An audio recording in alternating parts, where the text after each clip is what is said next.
Have you ever really thought about your eye color? I mean, beyond just what it looks like in the mirror? Well, it turns out it's not just some cosmetic feature. It's this incredible story written right there in your DNA about where your ancestors came from and exactly how they managed to survive. So is that all it is? Just some simple, cosmetic trait?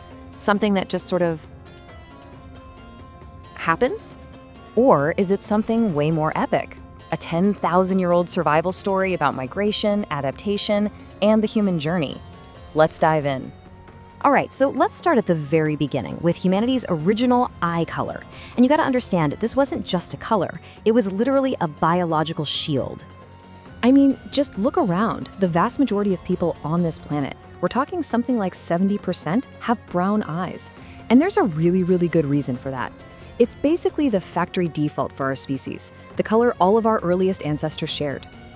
So what's the secret sauce here? Well, it's a pigment called melanin.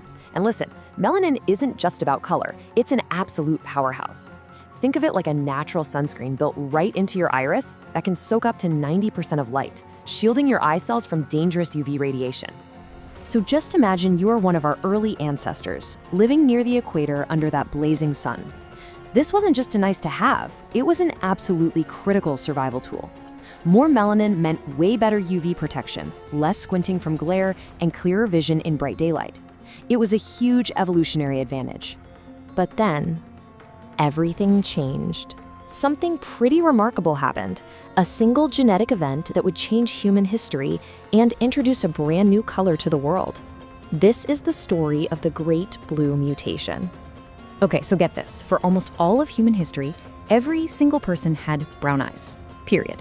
But then, somewhere between 6,000 and 10,000 years ago, near the Black Sea, this one person was born with a totally random mutation in their HRC2 gene. And this mutation basically just switched off the melanin production in their iris. It's just wild to think about.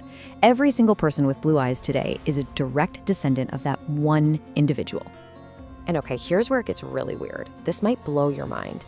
Blue eyes contain absolutely no blue pigment whatsoever. Yep, you heard that right. It's all just physics, a trick of the light. Because there's no melanin in there, when light enters the eye, the shorter blue wavelengths get scattered back out, making the iris look blue. It's the exact same reason the sky looks blue. How cool is that? And this just perfectly shows that evolutionary trade-off, right? On one side, you've got brown eyes, packed with melanin, perfect for high sun environments. And on the other, you have blue eyes, with practically no melanin. Yeah, they're more vulnerable to UV damage, but they might have been an advantage for seeing in the dim light of those long, dark northern winters. Okay, so we've covered brown and blue, but what about the really rare ones? Let's get into the colors that are the results of this super delicate genetic balancing act, green and gray. I mean, just think about this. Only about 2% of the entire world's population has green eyes. That makes them the rarest of the common eye colors. So why so rare? Well, it's because getting green eyes is like hitting a genetic jackpot. It's not just one gene. You need this incredibly precise genetic cocktail of at least 16 different genes all playing nicely together. You need just the right amount of melanin plus this yellow pigment called lipochrome. And it's that mix that gives you the green hue, which is why you see it most often in people with Celtic or Germanic roots. But believe it or not, there's something even rarer. We're talking gray eyes, found in fewer than 3% of people. You can almost think of gray eyes as blue eyes turned up to 11. They have even less melanin than blue eyes, which causes light to scatter in a way that creates that cool, steely look. Researchers believe this was a hyper-specialized adaptation for those consistently overcast, really low-light climates you find in northern and eastern Europe. All right, next up, the chameleon eyes.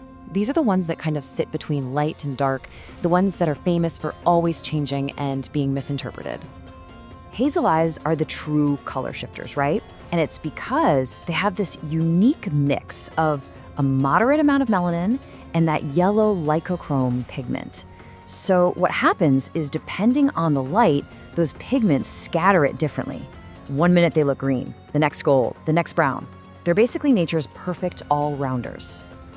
Now, it's really important not to mix up hazel and amber. Amber eyes are totally different.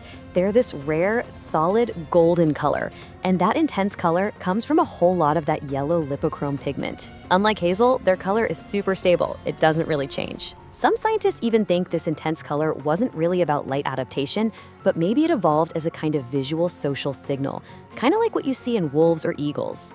Okay, time for one more myth buster. You ready? True black eyes don't exist. They're not a real thing. What we call black eyes are actually just an extremely, extremely dark brown. The melanin is just so dense that it absorbs pretty much all the light that hits it, which gives it that deep, almost uniform look. So when you step back and look at all of this together, this incredible picture starts to form. Your eye color, it is not random at all. It's a map. It's your ancestors' story. And if you want the ultimate example of just how unique our genetics can be, look no further than heterochromia. You know, the condition of having two different colored eyes. It affects less than 1% of us, and it's basically what happens when the distribution of melanin gets a little mixed up. It is the ultimate genetic lottery. So, the next time you look in the mirror, remember this. You're not just seeing a color. You are looking at a living record of your ancestors' journey across the entire planet. A story of thousands of years of survival, adaptation, and evolution. It's all written right there for you to see. So I'll just leave you with this one question. What story do your eyes tell?